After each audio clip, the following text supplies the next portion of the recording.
चीजें सीखने वाले हैं, जैसे कि एसईओ की एल्गोरिदम के बारे में। अगर टाइम मिला तो मैं आपको सिखाने जा रहा हूँ कि कैसे आप लोग कंटेंट भी राइट कर सकते हो, क्योंकि काफी सारे स्टूडेंट बोल रहे थे कि उनका कंटेंट राइटिंग का क्लास में भी मिस हो गया, उनसे मिस हो गया है। तो थोड़ा बहुत मैं आपको हिंट दूंगा, इंस्ट्रक्शन दूंगा कि कैसे आप कंटेंट राइट कर सकते हो, है ना।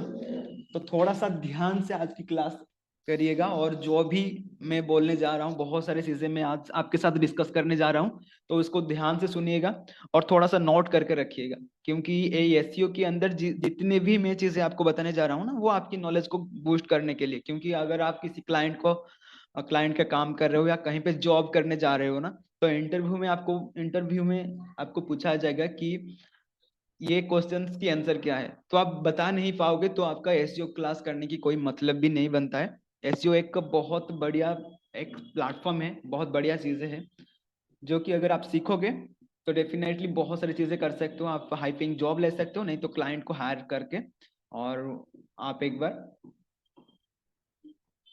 काम भी कर सकते हो, है ना।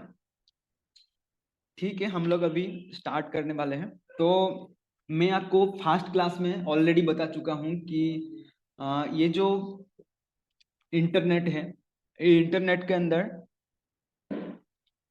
बहुत सारे मतलब मिलियंस ऑफ डाटास है ऑलरेडी, है ना। और वो जो डाटा है, वो डाटा सर्च इंजन के अंदर ऑलरेडी एडेड है। हम लोग जो डाटा सर्च करते हैं, हम लोग कुछ क्वेरी सर्च करते हैं, ठीक है, तो वो कैसे दिखाता है उसके बारे में मैंने बताया था। और अपनी जो लोकल सर्वर के अंदर ना क्या करता है, सर्च इंजन का जो बॉट रहता है, स्पाइडर या बॉट आप कुछ भी कह लो, वो क्या करता है ना, वो मिलियंस या बिलियंस जो भी डाटा रहेगा वो सबको रीड करता है, ठीक है। और रीड करने के बाद वो क्या करता है ना, सबको एक सेपरेट कैटेगरी के अंदर ही ऐड करता है, ठीक है। तो जो सेपरेट कैटेगरी के अंदर जो ऐड करता है, वो क्यों ऐड करता है, ताकि हम लोग अगर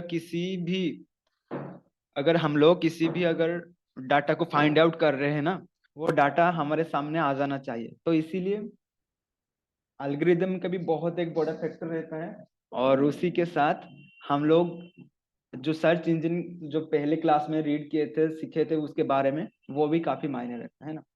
तो आज का जो क्लास रहेगा एल्गोरिदम के बारे में रहेगा। एल्गोरिदम कैसे एक्चुअली उसका क्या काम है, और क्यों हम लोग एल्गोरिदम के बारे में सीखे, और कितने सारे एल्गोरिदम है। एक्चुअली बहुत सारे तो है, बट हम लोग आज कुछ जो इम्पोर्टेंट एल्गोरिदम है उसी के बारे में ही सीखने वाले हैं। और SERPs वो क्या है उसके बारे में भी सीखने वाले हैं। थोड़ा सा नोट करके रख लीजिएगा, उसी के रिलेटेड हम लोग भी आपको क्वेश्चंस देने वाले हैं। तो क्वेश्चन को जरूर अटेंड कीजिएगा, ताकि आपकी नॉलेज ग्रो हो सके, और आप जो आने वाले हैं हम लोग इंटर्नशिप, उसमें भी आप अटेंड कर सको, है ना। तो पहली बात ये है, ये जो गूगल एल्गोरिदम्स होती है ना, ये एक कॉम्प्लेक्स सिस्टम होती है। इसके अंदर काफी मतलब गूगल के अंदर काफी सारे डाटा रहती है, जैसे कि मैंने अभी आपको ऑलरेडी बता चुका हूँ। और ये जो डाटा रहती है ना, ये लोकल स्टोर के अंदर जाके, लोकल सर्वर के अंदर जाके ये ऐड होती है। आफ्टर दैट यहाँ पे कैटेगराइज होती है, कैटेगराइज होने के बाद सबको दिखाया जाता है। क्योंकि अगर आप किसी पर्टिकुलर चीजों को सर्च कर रहे हो ना, तो वो उसी पर्टिकुलर कीवर्ड या पर्टिकुलर चीजों का जो भी आंसर रहेगा वो आपको दिखना चाहिए, है ना। तो यही आती है एल्गोरिदम की काम, इधर ही आ जाती है कि जो कैटेगरी वाइज करके बोर्ड रखता है आपकी इंफॉर्मेशन को, तो एल्गोरिदम क्या करता है, तो सबको उसी हिसाब से जो रिलेवेंट रिजल्ट रहेगा और उसका एग्जैक्ट रिजल्ट रहेगा ना, वो दिखाएगा। कहाँ पर दिखाएगा, आपकी सर्च इंजन के अंदर दिखाने वाला है, ठीक है। तो SERP क्या है उसके बारे में भी हम लोग जान सकते हैं। SERP, ये देखिए, SERP मतलब ये है, आप जो सर्च करते हो गूगल के अंदर जाके, आप जो भी सर्च करते हो, और जो पेज के अंदर आपको आपकी सर्च रिजल्ट दिखाया जाता है, वो होती है SERP, मतलब सर्च इंजन रिजल्ट पेजेस, ठीक है। ये सर्च इंजन रिजल्ट पेजेस के अंदर आपका जो भी क्वेरी का डिटेल्स रहता है, क्वेरी का इंफॉर्मेशन रहता है ना, वो आप देखते हो, ठीक है। तो अभी हम लोग चलते हैं एल्गोरिदम के अंदर। देखिए काफी सारे, जैसे कि मैंने बोल चुका हूँ, काफी सारा एल्गोरिदम रह चुका है। और गूगल ना आपको 200 प्लस फैक्टर रहता है। अगर आप एसईओ करते हो ना तो सभी चीजों को आपको जानना पड़ता है। ठीक है, अगर सभी 200 फैक्टर अगर आपका ठीक होती है तो आपका जो एसईओ स्कोर होती है ना बहुत सही रहता है। ठीक है, बट हम लोग थोड़ी ना सब चीजें जान सकते हैं, तो उसके बारे में आपको डीपली नॉलेज लेना पड़ेगा। आप जितनी ज्यादा सीखते जाओगे उतनी सारी चीजें आप गेन करते जाओगे, उतनी सारी नॉलेज आप गेन करते जाओगे। बट आज की जो एल्गोरिथम की क्लास के अंदर ना हम लोग कुछ इम्पोर्टेंट बहुत इम्पोर्टेंट फैक्टर को हम लोग देखेंगे। बहुत इम्पोर्टेंट जो रहता है हमारा एल्गोरिथम को, वो हम लोग सीखने वाले हैं। ये सब ध्यान से पढ़िएगा। क्यों हम लोग इसके बारे में पढ़ रहे हैं ना, मान के चलिए आपकी कोई इंटरव्यू होता है, तो ये चीजें को अगर पूछा जाएगा आपको ना, तो आप अगर बोल नहीं पाओगे तो उसी टाइम आप रिजेक्ट हो सकते हो। ठीक है, कहीं पे इंटर्नशिप कर रहे हो ना, अगर आपका एचआर आपको इसके बारे में थोड़ा सा मतलब ऊपर ऊपर से अगर पूछता है, अगर आप फिर भी नहीं बोल सकते हो तो आपको इंटर्नशिप से भी बाहर करा जा सकता है। ठीक है, तो ध्यान पे रखिएगा ये सब चीजें, और नोट करना है तो कर लीजिए। ओके, तो पहला चीज ये है हमारा पेंडा एल्गोरिदम। तो ये पेंडा एल्गोरिदम क्या होता है, ये एक्चुअल में फरवरी 2011 के अंदर आया था। ठीक है, उससे पहले भी बहुत सारे चीजें आ चुके हैं, उसके बारे में भी हम लोग आगे जाके डिस्कशन करने वाले हैं। बट ये पेंडा एल्गोरिदम के बारे में अगर हम लोग बात करें ना, इसमें क्या होता था ना, जो लोग होते जो आर्टिकल लिखते थे उसी के, ये 2011 से पहले ना इंटरनेट बहुत मतलब बहुत लोग यूज नहीं करते थे, है ना। और आपका जो गूगल हो गया या कोई से भी सर्च इंजन हो गया, वो क्या होता था ना, प्रॉपरली काम नहीं, मतलब उसके अंदर ना बहुत सारे फीचर्स नहीं था, बहुत सारी चीजें इंक्लूडेड भी नहीं था। ठीक है, इसीलिए ना लोग क्या करते थे, कुछ भी करे जा रहे थे, है ना। तो उसके लिए ना अभी क्या करा जाता था, आफ्टर February 11, मतलब February 11 को एक इंट्रोड्यूस किया गया आपका पेंडा। तो पेंडा का जो एल्गोरिथम क्या है, वो क्या होता है ना, पहले से लोग क्या करते हैं ना, कीवर्ड स्टॉपिंग कर देते हैं। मतलब कुछ भी जो जिस टॉपिक के ऊपर लिखते थे ना, वो टॉपिक की जो कीवर्ड रहता है ना वो भर भर के डालते थे। ठीक है, आपको मैं बहुत सारे वेबसाइट बता सकता था, बट अगर आप अभी तो वो वेबसाइट के अंदर काफी सारी इंप्रूवमेंट हो चुकी है, तो उसका जो रिकॉर्ड रहेगा मेरे पास अभी अभी होगा नहीं। बट अगर आप कभी भी देखे होंगे ना, बहुत सारे ऐसे वेबसाइट था जिसके अंदर ना काफी कीवर्ड स्टॉप करा गया था। मतलब इतनी सारे कीवर्ड ना, मान के चलिए एक कीवर्ड मान के चलिए पेंडा कीवर्ड मान के चलते हैं। ठीक है, तो एक आर्टिकल आप लिख रहे हो, हर एक वर्ड के अंदर, ठीक है, हर एक लाइन के अंदर 2-3 बार वो वर्ड आ जाता था, ये मतलब पर्टिकुलर कीवर्ड आ जाता था। तो इसीलिए क्या हो रहा था ना, गूगल की जो एल्गोरिदम उस तरफ उसी समय ना बहुत इम्प्रूवमेंट नहीं हुआ था। तो इसीलिए ये जो पोस्ट था ना, रिलेवेंसी भी नहीं था उस पोस्ट के अंदर, तो ये इम्प्रूवमेंट भी हो जाता था और गूगल के टॉप पेज के अंदर दिखता था, बट उसमें ना इंफॉर्मेशन कुछ नहीं मिलता था हमें। ठीक है, पर्टिकुलर और बहुत सही इंफॉर्मेशन नहीं मिल पाता था। तो इसीलिए गूगल ने इसको इंट्रोड्यूस किया 2011 के अंदर। और इसमें जो चीजें होती है, जैसे कि मैंने आपको बोल चुका हूँ, थीन वेबसाइट, थीन कंटेंट हो गया, और काफी सारे ऐसे वेबसाइट हो गया जो कि बहुत लो क्वालिटी की कंटेंट प्रोवाइड करते थे। ये सब ना एकदम खराब हो चुका था एकदम। ठीक है, तो इस चीज को सुधारने के लिए पांडा एल्गोरिदम को इंट्रोड्यूस करा गया। और जैसे कि यहाँ पे मैंने मेंशन किया है, आप देख सकते हैं। अगर यहाँ पे आप देखोगे थीन साइट, और एक हो गया आपका लो वैल्यू ऑफ कंटेंट, ठीक है, लो क्वालिटी साइट, तो ये दोनों काफी मतलब उस समय चलता था। आफ्टर दैट आफ्टर 2011 इस सब चीजों को फिक्स करा गया। और यहाँ पे देख लीजिए आपका जो कीवर्ड स्टफिंग हो गया और कॉपी कंटेंट, ये सब चीजों को काम कराया गया कि उसको कैसे इंप्रूवमेंट करा जा सकता है। उस चीजों के बारे में लोग सीखना स्टार्ट करें, क्योंकि ये जो अपडेट आने के बाद ना, इन लोग का ये जो काम कर रहे थे ना ये लोग, कि लो कंटेंट डाल रहे थे, थीन कंटेंट डाल रहे थे, तो ये सब चीजें खत्म हो गया। धीरे धीरे इंप्रूवमेंट होने लगा। कीवर्ड स्टॉपिंग अभी नहीं हुआ, प्रॉपरली रिलेवेंसी कंटेंट आया। और कॉपी कंटेंट अभी नहीं मिला। कॉपी कंटेंट मतलब वो जो प्लगराइज कंटेंट रहता है ना, आप जो भी कंटेंट राइट करते हो ना उसमें से आप जाके कीवर्ड आपका जो प्लैगरिज्म चेकर के अंदर चेक करते हो कि ये कंटेंट कैसा है या यूनिक है या नहीं, तो उसी टाइम ये आया था। ठीक है, तो अभी हम लोग दूसरी जो हमारा एल्गोरिदम के बारे में बात करिए, पहला एल्गोरिदम हो गया पेंडा एल्गोरिदम, जो कि बहुत इंपॉर्टेंट एल्गोरिदम था। और पेंडा एल्गोरिदम ना के अंदर ना तभी उस टाइम क्या हुआ था, एक एसईओ के अंदर एक बूस्ट आ गया था, मतलब एक ब्लास्ट या बूस्ट जो भी कह सकते हो आप, क्योंकि उसी टाइम के पहले काफी खराब चीजें चल रहा था, बट आफ्टर 2011 ये सही हो गया सब चीजें धीरे धीरे करके, ठीक है। और नेक्स्ट अगर हम लोग बात करें ना पेंगुइन एल्गोरिदम, तो पेंगुइन एल्गोरिदम आया आपका 2012 के अंदर, ठीक है। ये 2012 के अंदर तो आया, बट ये क्या हुआ ना, मतलब 2012 के बाद ही इसको काम पे लगाया गया, मतलब ऐसे मान के चलिए 2014 या 15 ऐसे कुछ टाइम के अंदर ना इसको काम पे लगाया गया।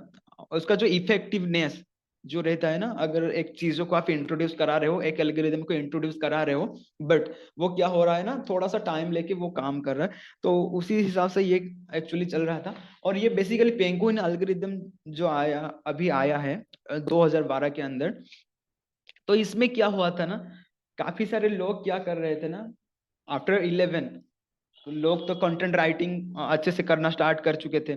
उसका जो क्या बोलते हैं उसे, कीवर्ड स्टॉपिंग करना बंद कर चुके थे, और काफी रिलेवेंट कंटेंट लिखना स्टार्ट कर चुके थे। बट आफ्टर 2011 ये जब आया आपका इंफॉर्मेशन, ये जब आया ये पेंगुइन वाला जब आया ना 2012 में, तब क्या हुआ ना, काफी सारे इंप्रूवमेंट देखने को मिला।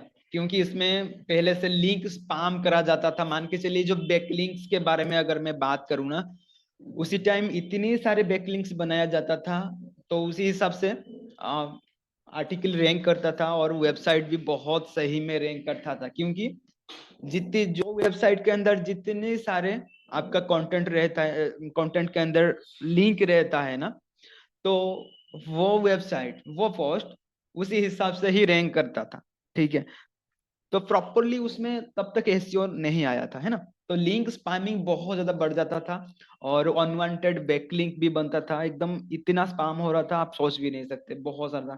और फ्रॉड का जो चीजें रहते ना उसी टाइम बहुत ज्यादा बढ़ रहा था, क्योंकि लोग क्या करते थे ना, वो लिंक को सेल करना स्टार्ट कर रहे थे, कि कुछ भी एक वेबसाइट बना के फिर उसी में से लिंक ऐड करवाते थे, और किसी को सेल करवाते थे बैकलिंक्स, ठीक है। और ये बैकलिंक्स के बारे में हम लोग आगे जाके पढ़ने वाले हैं, बैकलिंक्स क्या होता है, कैसे हम लोग बैकलिंक्स को बना सकते हैं, वो हम लोग लाइव एकदम पढ़ेंगे, ये पीपीटी के थ्रू नहीं पढ़ने वाले हैं। और इसमें बहुत इम्प्रूवमेंट मिला, और थोड़ा थोड़ा अभी एसईओ इम्प्रूवमेंट भी हो रहा था, और लोगों को अच्छी और सही कंटेंट मिल रहा था, और जो मेन चीजें है, ये स्पैम लिंक भी हट रहा था, और साफ हो रहा था सभी चीजें धीरे धीरे करके, है ना। तो ये दूसरा तो गया हमारा पेंगुइन। तो उसके बाद आ गया हमारा हमिंग बर्ड एल्गोरिदम, ठीक है। हमिंग बर्ड एल्गोरिदम जो कि बहुत सही एल्गोरिदम था, क्योंकि उसमें क्या हो गया ना, हमारा इधर से कीवर्ड डेंसिटी के बारे में बात चला, और अनवांटेड बैकलिंक जैसे कि उसी के अंदर भी काम में आ रहा था, जैसे कि पेंगुइन के अंदर, तो इसके अंदर उसको और भी इम्प्रूवमेंट करा गया, ठीक है। इसमें आप पढ़ सकते हो, मैं कुछ लिखा हूँ, humming bird algorithm focus on the understanding the actual meaning behind a search query rather than the spectre then the with in it. तो बेसिकली क्या हुआ कि ये हमिंग बर्ड के अंदर ना, ये एक बहुत सही एल्गोरिदम था। तो कीवर्ड की जो डेंसिटी, मतलब अभी आप जो एसईओ कर रहे हो ना, आपकी मान के चलिए रैंक मैथ में, या आप योस्ट जो भी आप यूज कर रहे हो ना, तो उसमें क्या होता है कि आपको बता दिया जाएगा कि भाई आप इतना डाल सकते हो, आपकी फोकस कीवर्ड ज्यादा, आपकी फोकस कीवर्ड को ऐड नहीं कर सकते हो कंटेंट के अंदर, वो भी दिया जाता है। हम लोग वो भी देखने वाले हैं कि कैसे आप कर सकते हो वो चीजें, ठीक है। आफ्टर आज की क्लास के बाद नहीं तो एक और क्लास रहेगी थियोरिटिकली क्लास, जो कि आप लोग को एकदम प्रॉपर नॉलेज भी इस चीज के बारे में होना चाहिए, ताकि आपका इंटरव्यू आप क्रैक कर सको, है ना।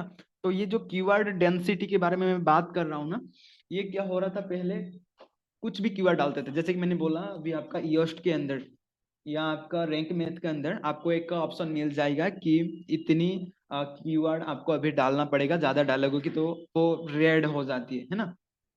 वो चीजों को फिक्स कराएगा, ठीक है, वो चीजों को फिक्स कराया गया। तो उससे पहले ये सब चीजें काफी चलता था, काफी फ्रॉड वगैरह होता था, काफी अनवांटेड चीजें बनता था। और इसी में भी बैकलिंक भी अब तक भी क्रिएट करा जाता था।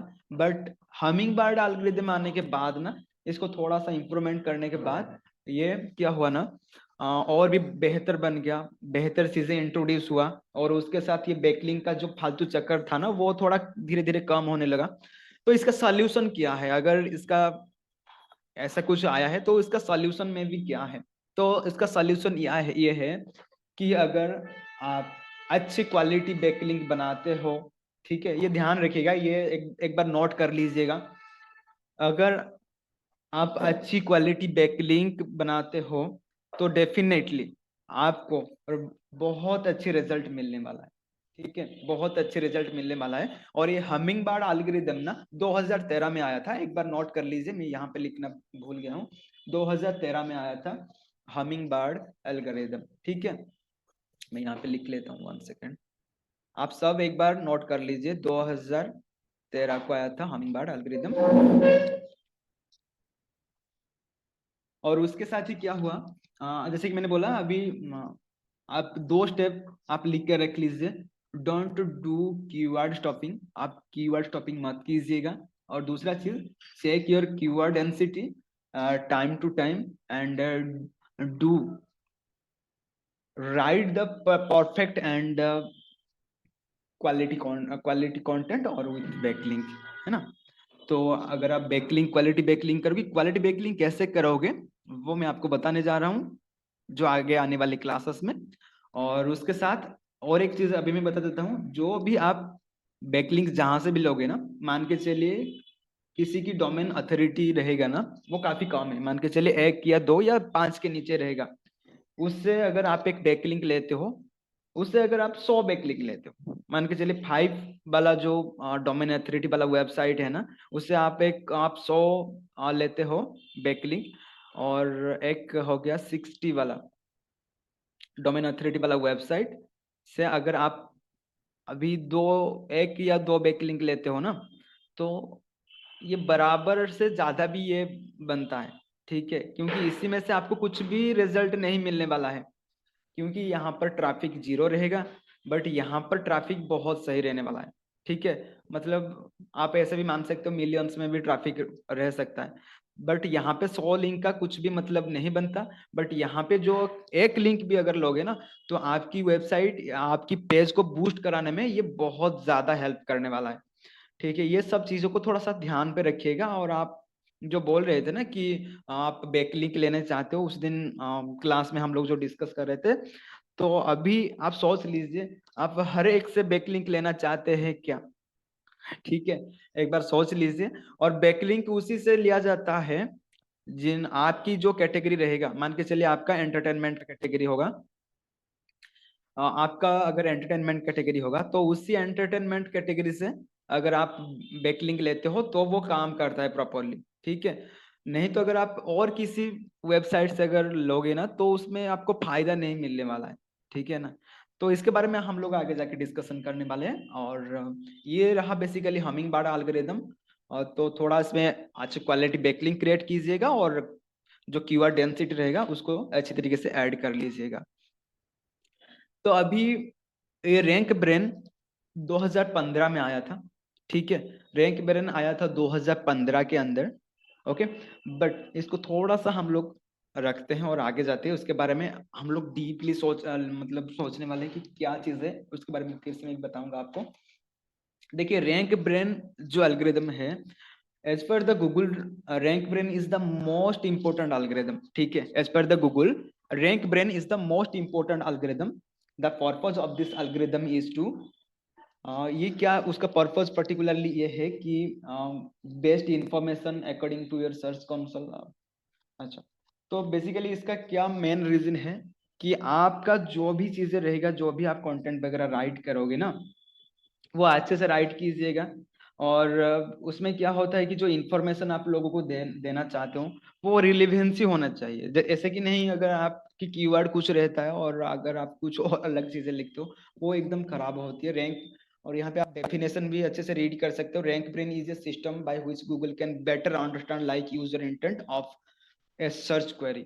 ठीक है ना, जो आप ऐड कर रहे हो ना, अच्छी इंफॉर्मेशन ऐड करो, तब जाके गूगल आपको रैंक करने वाला है। क्योंकि गूगल भी चाहता है कि भाई अगर मेरे सर्च इंजन में कोई सर्च करता है, कुछ भी चीजें सर्च करता है ना, उसको अच्छी और रिलेवेंट इंफॉर्मेशन मिले। ना कि अगर कोई अगर सर्च करता है क्रिकेट बैट, तो उसको कुछ मिले कि शूज वगैरह दिखने मिल जाए। तो ऐसे अगर होगा तो थोड़ी ना गूगल के अंदर आएगा कोई। तो इस चीज को ध्यान में रखते हुए रैंक ब्रेन की जो एल्गोरिदम आया 2015 अक्टूबर 24 के अंदर, ये आ गया था। और यहाँ पे ओरिजिनल कंटेंट और बेटर अंडरस्टैंडिंग, ये सब चीजों को इंट्रोड्यूस किया गया है। और बाकी आप अभी भी उसको हम लोग यूज करते हैं। ओके, और हम लोग जो यूज करते हैं अभी भी, और हमारे जो कंटेंट को बेहतर बनाने के लिए हम लोग बहुत कोशिश करते हैं और कर नहीं पाते थोड़ा बहुत। बट हम लोग आगे जाके सीखने वाले हैं कि कैसे हम लोग ओरिजिनल कंटेंट प्रॉपरली राइट करेंगे, कॉपी कंटेंट को यूज नहीं करेंगे। बहुत सारे स्टूडेंट ऐसे हैं जो क्या करते हैं ना, चैट जीपीटी से लिख लेते हैं।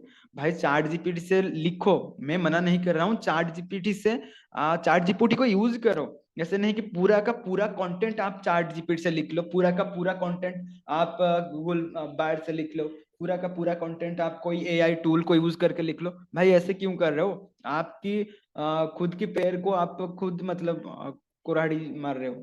ठीक है, आप ऐसे कीजिए ना, आप एआई को यूज कीजिए, क्योंकि अभी एआई का जमाना स्टार्ट हुई है। एआई को यूज कीजिए, बहुत सही बात है, बहुत बहुत अच्छी बात है। बट एआई से आप नॉलेज लीजिए ना, कंटेंट खुद से लिखिए ना, आलसपन छोड़ दीजिए ना एक बार। अगर आप किसी आपने बहुत जगह पे सुना होगा, अगर किसी काम को अगर आप 21 डेज करते हो, 21 दिन अगर कर लेते हो ना, तो वो आपका आदत में हो जाती है ना। तो अगर कंटेंट राइट आप कर रहे हो, खुद से कंटेंट राइट कर रहे हो, ओरिजिनल कंटेंट लोगों को आप प्रोवाइड कर रहे हो ना, तो डेफिनेटली ये देखिएगा, खुद से कंटेंट राइट कीजिए ना, उसमें आपको मजा आ जाएगा कि आपको नॉलेज भी बहुत सारा मिलने वाला है कि क्या देश दुनिया में क्या क्या चीजें हैं, ये एल्गोरिदम क्या है। आपको मे बी 99% लोगों को पता नहीं है ये सब चीजों के बारे में।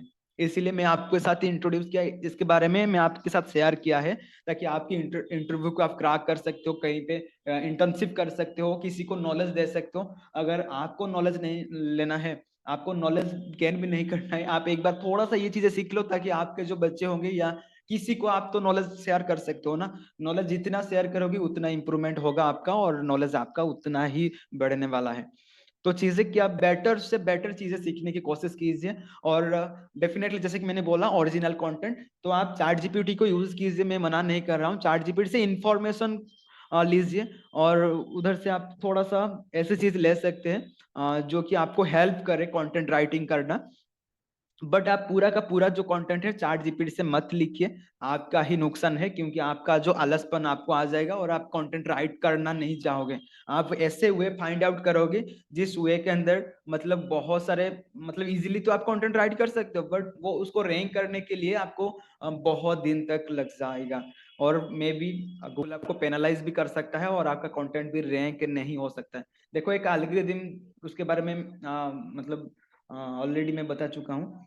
बहुत सारे एल्गोरिदम तो आ चुके हैं, और उसमें एक एल्गोरिदम ऐसा है जिसके अंदर बताया गया है, अगर आप बहुत सारे कंटेंट प्लैगराइज कंटेंट लिखते हो और लोगों को गुमराह करते हो ना, तो फिर आपकी जो वेबसाइट है उसको पेनलाइज कर लिया जाएगा।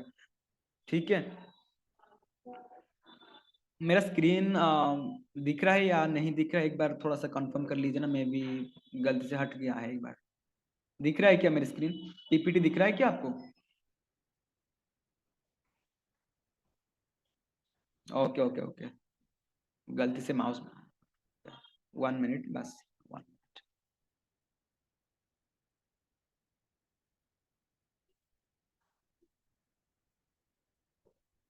बस 1 मिनट। अब दिख रहा है? एक बार कंफर्म कर लीजिए। दिख रहा है? हेलो? ओके, ठीक है। तो एक बार मुझे सब लोग बोल दीजिए कि ये इंफॉर्मेशन आपको हेल्प करेगा या नहीं। मैं तो बोलता हूँ आपको हेल्प करेगा, सब लोग एक बार बोल दीजिए आप सभी लोगों को ये इन्फॉर्मेशन चाहिए था या नहीं, और कितने सारे लोगों को ये चीजों के बारे में पता था पहले। और जब आप, मैंने जैसे कि बोला, इंटरव्यू में जाते हो तो या 12 फुल थैंक यू।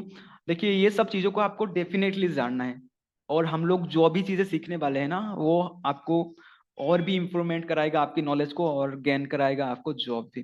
ठीक है, तो ध्यान से ये सब चीजें करिएगा, सीखिएगा।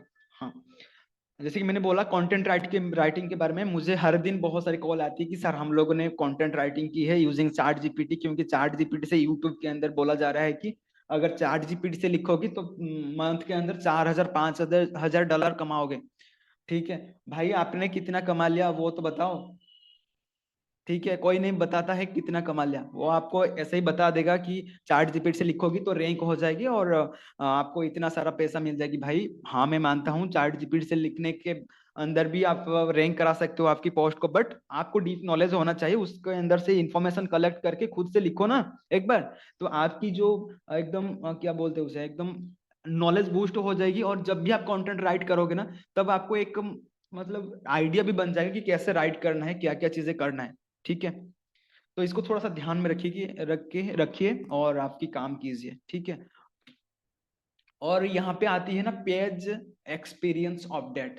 ठीक है, ये बहुत बढ़िया चीजें हैं, मैं इसके बारे में आपको बताने जा रहा हूँ। पेज एक्सपीरियंस अपडेट 2021 में आया था। ठीक है, after this update Google focus करने लगा कि जब कोई गूगल के अंदर कोई वेबसाइट में मतलब जा रहा है, ठीक है, उसको कैसा एक्सपीरियंस मिल रहा है। ठीक है, अगर कोई वेबसाइट के अंदर जा रहा है गूगल के अंदर जाके, तो उसको कैसे एक्सपीरियंस मिला, क्योंकि ऐसे तो नहीं है ना कि आप कुछ भी डाल दो और गूगल आपकी कंटेंट को इम्प्रूवमेंट करा देगा। जैसे कि मैंने अभी आपको एग्जांपल दिया कि यूट्यूब के अंदर आपको काफी सारे वीडियो मिल जाएगा कि भाई आप अगर चैट जीपीटी से राइट करोगे और कंटेंट डाल दोगे तो आपको डेफिनेटली क्या बोलते हैं उसे, रैंक कर जाएगा आपकी पोस्ट, आपको 1,000 2,000 5,000 डॉलर आप महीने में अर्न करने लगोगे। तो एक काम करो, अगर किसी के पास एक एक्स्ट्रा डोमेन है, एक बार आप डाल के देखो, मे भी आपका रैंक भी हो सकता है, एक बार कर लीजिएगा। ठीक है, तो उसी के साथ ही according to this algorithm Google की हिसाब से ना वेबसाइट में यूजर एक्सपीरियंस अच्छा है कि नहीं, वो सब चीजें चेक कर रहा था इस एल्गोरिथम के हिसाब से। अच्छी कंटेंट आपको लिखना चाहिए था, आपने लिखा नहीं, तो गूगल इसीलिए ये अपडेट निकाला है। ठीक है, और उसके बारे में उसका लोड टाइम कैसा है, और बहुत सारी चीजें, बहुत सारे इंप्रूवमेंट यहाँ पे गूगल इंट्रोड्यूस किया है। क्वालिटी कैसा है उस कंटेंट का, रिलेवेंसी क्या है, और ओवरऑल यूजर एक्सपीरियंस क्या है, ये सब चीजों के बारे में गूगल इंट्रोड्यूस किया एक्चुअल में। ठीक है, और उसी के साथ एसईओ काफी इंपॉर्टेंट हो गया आफ्टर ये इंफॉर्मेशन, आफ्टर ये जो एल्गोरिथम के आने के बाद ना, एसईओ का एकदम से मतलब एक आ गया, क्या बोलते हैं उसे, एक क्या बोल सकते हैं, एक बहुत बड़ा इंपॉर्टेंट फैक्टर आ गया कि भाई अभी एसईओ नहीं करोगे तो आपकी कंटेंट ऊपर नहीं जाने वाला है। तो ये बहुत बड़ी इंपॉर्टेंट चीजें हैं, आप एक बार ध्यान से सीखिएगा इसको, कैसे आपको कंटेंट राइट करेंगे हम लोग। थोड़ा बहुत अगर हो सके टाइम तो डेफिनेटली मैं बताऊंगा, नहीं तो नेक्स्ट क्लास के अंदर मैं आपको थोड़ा बताने वाला हूँ कि कैसे आप कंटेंट फाइंड करोगे और राइट करोगे। सबका में भी क्लास हो चुकी है, अमरदीप सर ने आपका कंटेंट राइटिंग का क्लास ले चुके हैं, बट कुछ स्टूडेंट ऐसे थे, कॉल कर रहे थे, मैसेज कर रहे थे, उस दिन क्वेरी में पूछ रहे थे कि सर हमारा क्लास मिस हो गया और हम लोग नहीं कर पाए, ऐसे कुछ था जो भी क्वेरी था। मैं आपको थोड़ा बहुत हिंट दूंगा, और वो जो क्लास के रिकॉर्डिंग है वो भी मैं आपके साथ शेयर करवा दूंगा। ठीक है, और नेक्स्ट में चलते हैं, यहाँ पे ये ड्वेल टाइम, और इसको थोड़ा सा बाद में सीखेंगे, उसके बारे में भी मैं आज से आपको बताने वाला हूँ। बट उसके बारे में और एक चीज मैं स्लाइड डालना मैं भी भूल गया। ठीक है, आप ध्यान से सुनिए, जो पेज रैंक एल्गोरिदम है ना, ये जो पेज रैंक एल्गोरिदम है, ये क्या हुआ था कि बहुत, ये 1980 1998 में शायद, हाँ 1998 में आया था पेज रैंक एल्गोरिदम। ठीक है, तो पेज रैंक एल्गोरिदम एक बहुत बड़ी चीज है जो कि 1998 में इंट्रोड्यूस करा गया था। आपको क्वेश्चन भी आने वाला है, एक बार नोट करके रख लीजिएगा। उसमें क्या हुआ था ना गूगल की जो फाउंडर थे, ठीक है, लार्ज ब्रेन ऐसे कुछ तो उनका नाम था, लार्ज पेज ऐसे कुछ नाम था। एक बार आप जाके गूगल में सर्च भी कर सकते हैं, लेरी पेज, ठीक है। और एक उनका था, बता याद नहीं आ रहा, वो दोनों मिलके ये बनाए थे, ठीक है। तो उसमें वो लोग सोच रहे थे कि हम लोगों ने सर्च इंजन तो बना लिया, बट उसमें जो भी कैसे हम लोग पोस्ट को रैंक करवाएंगे, उसके बारे में सोच के वो क्या कर रहे थे ना, कुछ चीजों को इंट्रोड्यूस करा रहे थे सबके साथ, ताकि यूजर एक्सपीरियंस सही हो पाए। वो लोग उसी टाइम तो सोच रहे थे, बट उतने सारी चीजें नहीं हुआ करता था उनके पास, इतने सारे दिमाग नहीं हुआ करता था जैसे कि काफी बेहतर चीजें इंट्रोड्यूस करा पाए वर्ल्ड को, ठीक है। ये क्या हुआ ना 2006 के अंदर ना, बेसिकली ये तो लागू किया गया था कब, 1998 के अंदर, बट आगे जाके बहुत सारी चीजें सही नहीं चला, ठीक है, बहुत सारी चीजें सही नहीं चला। और गूगल ने खुद बोले कि भाई देखो, ये अभी ठीक नहीं हो रहा, और हम लोग क्या कर रहे हैं ना, इस एल्गोरिदम को कैंसिल कर रहे हैं, मतलब हम लोग इस एल्गोरिदम को अभी काउंट नहीं कर रहे, यूज नहीं कर रहे, ठीक है। बट वो एल्गोरिदम अभी भी चालू है, कैसे चालू है क्या है वो मैं बताने वाला हूँ। तो फिर 2006 के अंदर ना एक गूगल की वही मतलब उनकी स्टाफ है, उनसे मैसेज आया, उनसे बातचीत करने के बाद पता चला कि गूगल ये एल्गोरिदम को बंद कर चुका है। बट अभी भी बहुत सारे बड़े बड़े जो एसईओ की एक्सपर्ट है, वो बोलते हैं कि नहीं भाई, अभी ये एल्गोरिदम अभी भी चालू है, ठीक है। ये एल्गोरिदम अभी भी चालू है, जो कि आपको बहुत सारा हेल्प करता है, और बहुत सारे ऐसी चीजों को वो फाइंड आउट करके मतलब पेनलाइज करता है, जो कि आप सोच भी नहीं सकते हो। हाँ, मैं मानता हूँ कि अभी उसका 25-26 साल हो चुका है, बट वो चीजें अभी है नहीं, ठीक है। ये पेज रैंक एल्गोरिदम अभी है नहीं, वो जो 25-26 साल में हुआ करता था वो अभी है नहीं। उसका जो अपडेटेड अपडेटेड वर्जन हो गया, उसका अपडेटेड करके उसके साथ बहुत सारी चीजें इंक्लूड करके अभी इंट्रोड्यूस करा जा रहा है, बट गूगल आपको बता नहीं रहा है। जैसे कि मैंने बोला, 200 फैक्टर से ज्यादा चीजों को आपको समझना पड़ेगा, सीखना पड़ेगा, तब जाके आप गूगल के अंदर प्रॉपरली रैंक कर सकते हो। और ये जो एसईओ एक्सपर्ट है ना, ये ये जो एसईओ एक्सपर्ट है ना, ये सब चीजें उनको आता है, ठीक है। उसके लिए एक फॉर्मूला भी है, उसके लिए एक फॉर्मूला भी है। मैं आपको कैसे यहाँ पे इंट्रोड्यूस कराऊंगा, आप वो स्लाइड डालना ही मैं भूल गया एक्चुअली में। 1 सेकेंड, मेरे पास वो स्लाइड है नहीं अभी। चलो ठीक है, मैं आपको वो चीजें शेयर करवा देता हूँ, एक फॉर्मूला भी है उन लोग का। तो अगर वो फॉर्मूला देखेंगे ना, वो फॉर्मूला को हम लोग यूज नहीं करने वाले हैं, क्योंकि हम लोग थोड़ी ना उसकी बैकएंड में जाके काम करेंगे, वो डेवलपर का काम रहता है वो फॉर्मूला को याद रख के काम करें। बट हम लोग एसईओ करने वाले बंदे हैं, हम लोग एसईओ करेंगे, तो उस फॉर्मूले को अगर आप सीखना चाहते तो सीख सकते हैं। उसका एकदम मैथमेटिकल मतलब सॉल्यूशन रहता है। अगर आप सीखना चाहे तो सीख सकते हैं, बट अभी हम लोग एसईओ बंदे हैं ना, तो डेफिनेटली हाँ, ये सही है, किसी ने लिखा है कि शिखा जी ने। हाँ बिल्कुल बिल्कुल बिल्कुल, हाँ। हाँ ओके।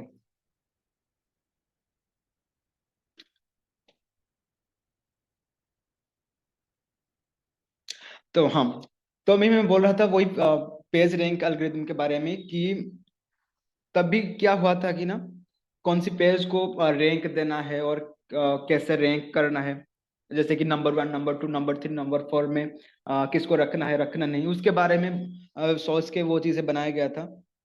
और ये रैंकिंग फैक्टर को भी कंसिडर करता है, कैसे रैंक करा जा सकता है, किस चीज जो रहता है ना, उसको कैलकुलेट करके रैंकिंग की जो फैक्टर रहते हैं 1, 2, 3, 4, उसमें ऐड करा जाता है। तो ये सब चीजें वहां पे इंट्रोड्यूस हो रहा था। और जैसे कि मैंने बोल चुका हूँ कि अगर आप एक क्वालिटी बैकलिंक करोगे, और हजारों आप अगर फालतू बैकलिंक करोगे ना, तो एक क्वालिटी बैकलिंक 1000 से भारी बन जाएगा।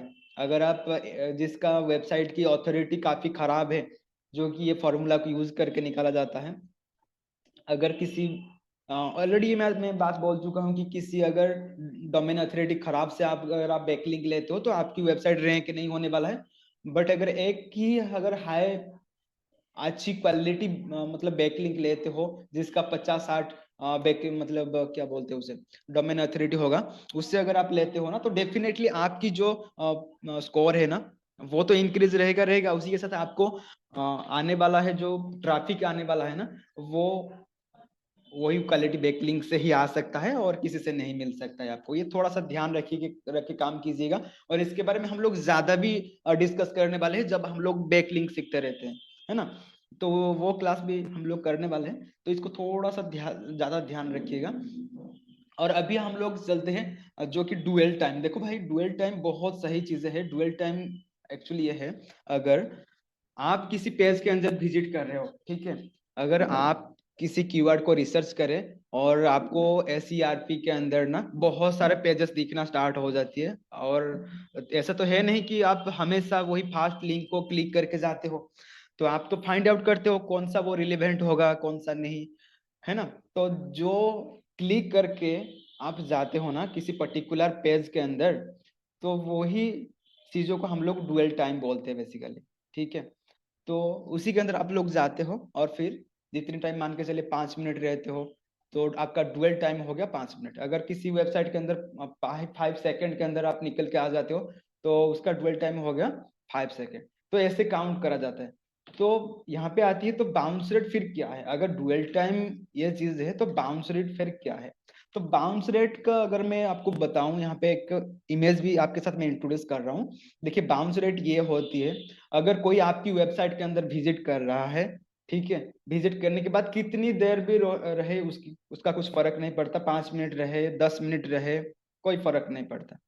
बट वो गूगल ये चीज देखता है कि वो किसी लिंक को क्लिक कर रहा है या किसी और पेज के अंदर जा रहा है, वो तो इम्पोर्टेंट फैक्टर है ना। उसी को आइडेंटिफाई करने के लिए ये डुअल टाइम का यूज होती है। डुअल टाइम काफी आपका मतलब क्या बोलते हैं उसे, मायने रखता है, ठीक है। और ये बाउंस रेट तो उसी हिसाब से थोड़ा बहुत काम करता है, बट आप हमेशा ध्यान रखिएगा आपकी जो कंटेंट रहेगा ना थोड़ा एंगेजिंग कंटेंट कीजिएगा, और आपकी डिस्क्रिप्शन के ऊपर थोड़ा बहुत आप काम कीजिए, ताकि जो भी आपकी डिस्क्रिप्शन को क्लिक करके जाए आपकी कंटेंट के अंदर, काफी रिलेवेंसी चीजें आपको प्रोवाइड करना चाहिए, है ना। अगर आप रिलेवेंसी चीजें प्रोवाइड नहीं करोगे, रिलेवेंट ही कंटेंट आप अगर प्रोवाइड नहीं करोगे ना, तो डेफिनेटली फॉर्मूला तो अच्छा, अच्छा फॉर्मूला एक वो थोड़ा सा बड़ा फॉर्मूला है, मैं आपको सबके साथ शेयर करूंगा। मैं वो फॉर्मूला को डालना भूल गया है ना, एक बार मैं आपके साथ शेयर भी वो कर लूंगा, ठीक है। तो ये होती है एक्चुअल में बाउंस रेट, ठीक है। बाउंस रेट क्या होगा, जैसे कि मैं ऑलरेडी बोल चुका हूँ कि आपका पेज के अंदर लोग विजिट कर रहे हैं, कितने देर तक रह रहे हैं और फिर चले आ रहे हैं, तो उसी को बाउंस रेट बोला जाता है ना। ओके, जो डिस्कस करने वाले हैं, कितने सारे हमारा जो हो गया एसईओ कितने टाइप का होती है, सब चीजें हम लोग डिस्कस करेंगे। On page of page technical SEO हो गया, black head white head grey head, ये बहुत सारे चीजें रहते हैं ना। वो सब चीजें हम लोग डिस्कस करने वाले हैं नेक्स्ट क्लास में। अगर अभी आपका कुछ एसईओ के रिलेटेड या